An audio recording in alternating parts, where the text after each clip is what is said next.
अल्हम्दुलिल्लाह तकरीबन सारी चीज़ें बता दी गई आप लोग को। मौलाना मौजूद हैं, मैं मौजूद हूँ। इंशाल्लाह बहरहाल कोई भी मसला, खासकर लेडीज़ शर्माएंगी नहीं, क्योंकि अमाल के लिए आप लोग आई हैं। कोई भी मसला आप लोग का हो तो फ़ौरन आप लोग उसको जो है इंशाल्लाह पूछ लेंगे। नमाज का एक मसला बहरहाल रह गया था कि नमाज हम लोग की पूरी है।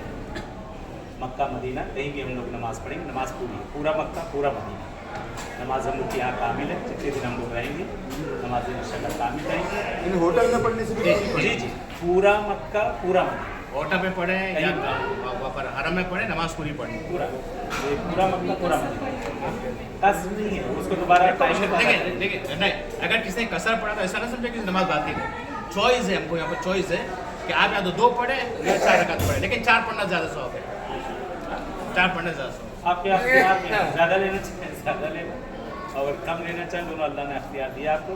पर बकिया प्रोग्राम तो बता ही दिया गया है। इंशाल्लाह कुछ आमाल हैं, कुछ दुआएं हैं, वो ग्रुप में मैं इंशाल्लाह थोड़ा थोड़ा उस पर भेजता रहूँ, ताकि वो इंशाल्लाह आप लोग को जो है जान देते रहें। फिर और कोई सवाल वगैरह हो तो आप फजर कितने बजे आए आप? फजर कितने बजे? फर्स्ट में टाइम डाल देता हूँ, अभी ग्रुप पे डाल देता हूँ, आप लोग ग्रुप पे चेक कर लीजिएगा। फिर भी मैं बता दूँ आपको, ताकि जो यहाँ पर